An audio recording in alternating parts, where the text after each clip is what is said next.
where is Austin Theory? Because it wasn't too long ago that this guy was on top of the world. He was the future.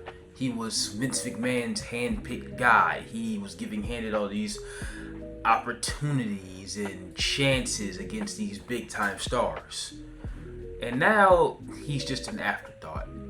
And why that is, let's find out. What's good, y'all? It's your boy Retro, and I'm back with another video. I know that intro was pretty just like, it wasn't me, but at the end of the day, bro, I needed a kind of like a good introduction because, you know, this is like a documentary style video, which I don't want to make it a documentary style video. I just kind of like want to help y'all dig deep into like what I personally think about everything and where I think Austin Theory is now and where he could potentially be in the future, and you know, just down the line, what I think is going to happen with Austin Theory. So to start off, Austin Theory is about 26, 27 years old. Couldn't tell you where he started his career, and that's not what this video is pretty much about. He kind of just has all the talent in the world. Started in NXT like a lot of other people did. He was in this group called The Way, which was led by legendary NXT alumni Johnny Gargano, along with Candice LeRae and Indy Hartwell. And the group didn't really reach its potential as it should have been, considering it only benefited one person, and that was Johnny Gargano. And now, Austin Theory didn't have a very promising career in NXT. I mean, didn't really accomplish much. He wasn't really shown on television as much if it wasn't Johnny Gargano with him. And overall, it's just like he benefited nothing from NXT aside from being a part of a group and just being somebody's like background character, backup dancer. And he made a big name for himself debuting, you know, beating up Jeff Hardy, asking for pictures and shit. Like, that was kind of his shtick. Like, and you know, from there, he kind of just became like very hated and not really a likable person, which led to him being a heel on Monday Night Raw. Well, correction, he made his debut on like the main roster, like being a part of a tag team with Andrade. And the only match that I can remember on top of my head was Austin Theory and Andrade facing the Street Profits at WrestleMania 36, which was by far the worst WrestleMania of all time, considering, you know, there were no fans and, you know, the pandemic was like at its peak.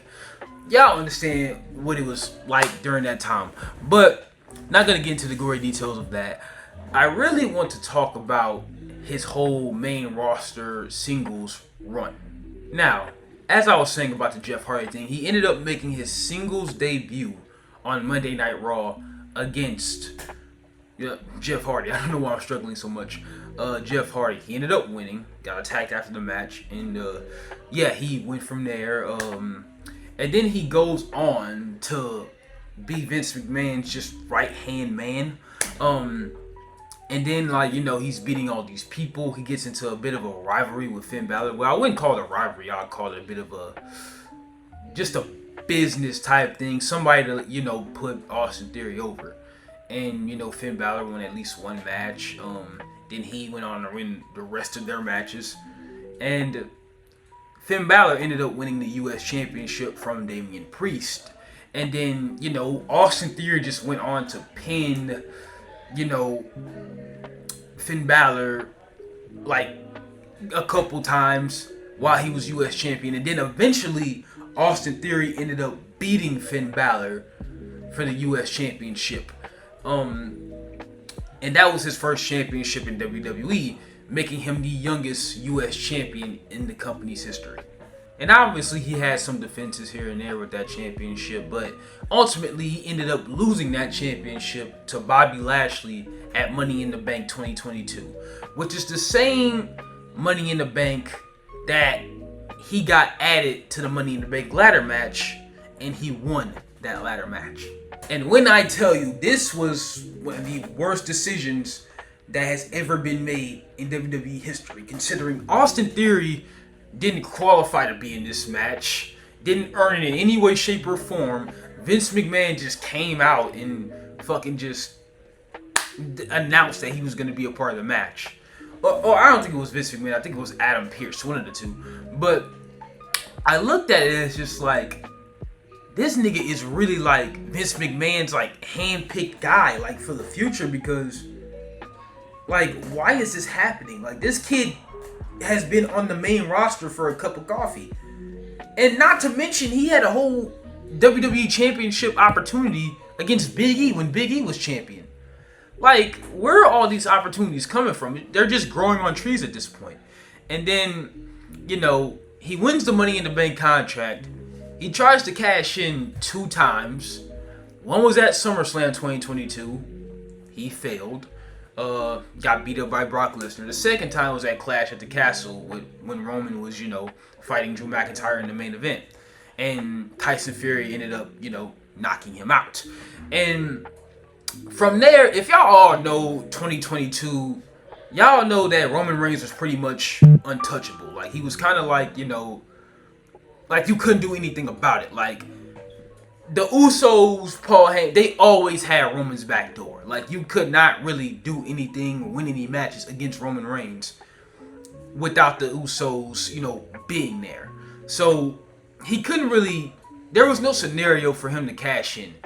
And so, what he does do is that he takes it upon himself to try to capitalize off an opportunity to cash in on Seth, who had got beat up by Bobby Lashley, like, previously. And, you know, from there, when he was about to win the U.S. Championship for the second time in his career, Bobby Lashley ends up, you know, causing Theory that match.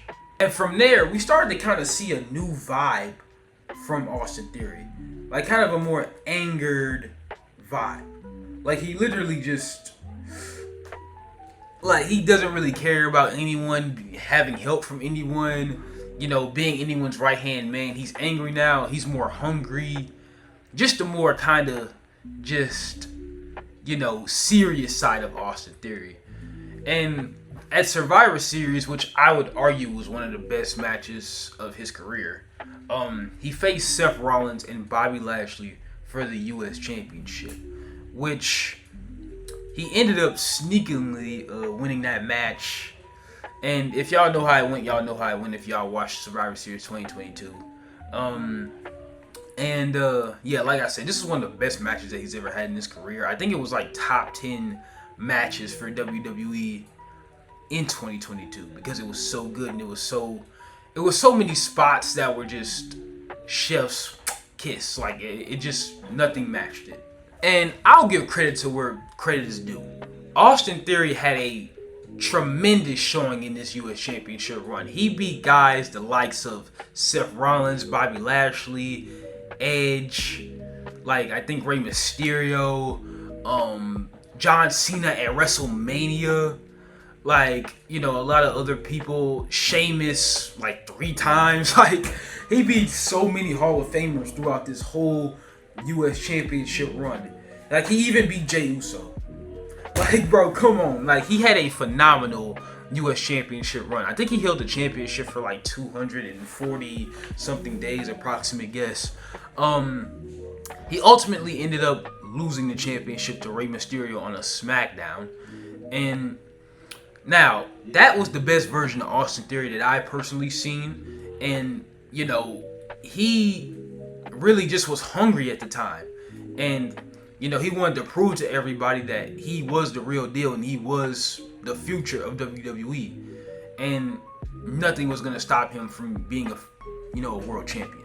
Now, with Austin Theory, you know, messing around, he did end up challenging for the championship one more time against Rey Mysterio in a rematch at Payback. And in a good match, to say the least, he did end up having the losing effort against, you know, Rey Mysterio. And from there, it kind of was just like, there was nothing much for him to, you know, indulge in. But fast forward to like a few months later, he ended up partnering with Grayson Waller. And if y'all know Grayson Waller, y'all know, like, you know, he's like one of the top, you know, heels. Well, not the top heels. He's just like a fully focused, non-stop heel, kind of like Dominic is. Like, he doesn't break character for anyone in any shape or form, even in interviews, none of that. He partners with Grayson Waller, which, you know, they're perfect for each other, if I'm being honest, as heels. And they ended up winning a couple matches. Now, do I agree with the A-Town Down Under name? Fuck no, because they could have went with any other name. Like, I could have thought of any other names. Like, you know, they could have called the Grayson Austin effect. Like, they could have done anything, but they decided to do that shit. Whatever. So from there, they ended up having a good little tag team there. They ended up qualifying to be in the WrestleMania match, the ladder match for the tag team titles, and they end up winning the SmackDown tag team titles, which was the biggest moment of Grayson's career, considering, you know, that was his first ever WrestleMania, like, and he won a championship. So kudos to him. With Austin Theory, it was just another moment, considering Austin Theory had John Cena, and he also had the year prior to that with Pat McAfee, fighting Pat McAfee at WrestleMania 38. So, yeah, which was a losing effort, by the way, with the Pat McAfee thing. But, yeah, so that moment wasn't really nothing for Grayson Waller, and they had a pretty decent reign. They ended up losing their titles to DIY, and from there goes the down spiral.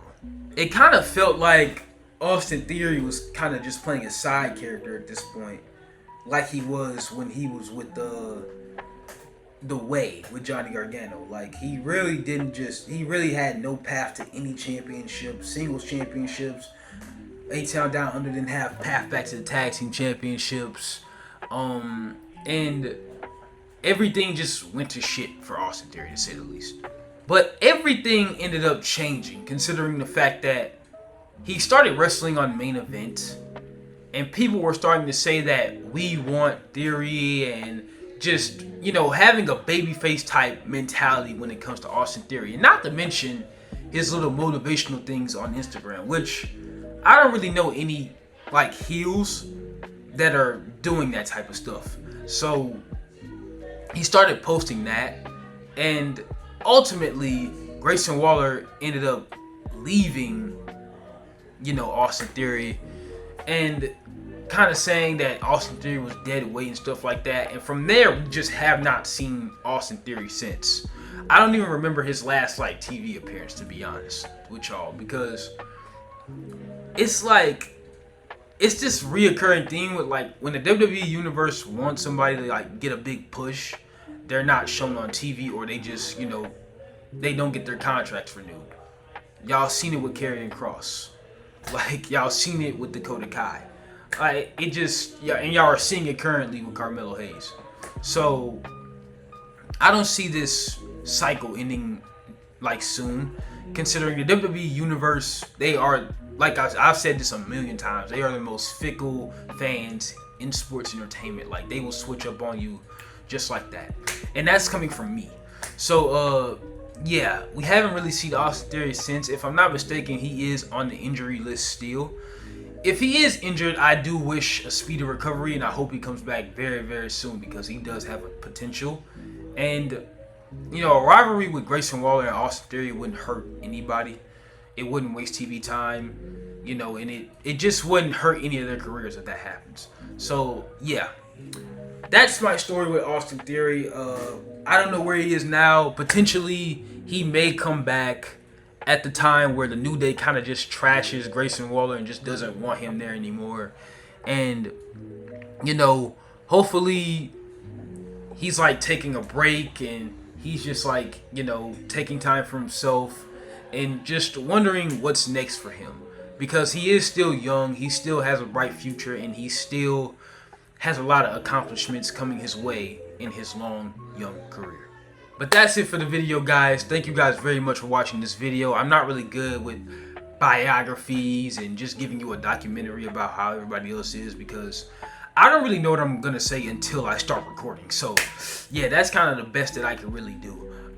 But yeah, like I said, I hope you guys enjoyed this video. I love you guys, and I will see you guys real soon. Peace.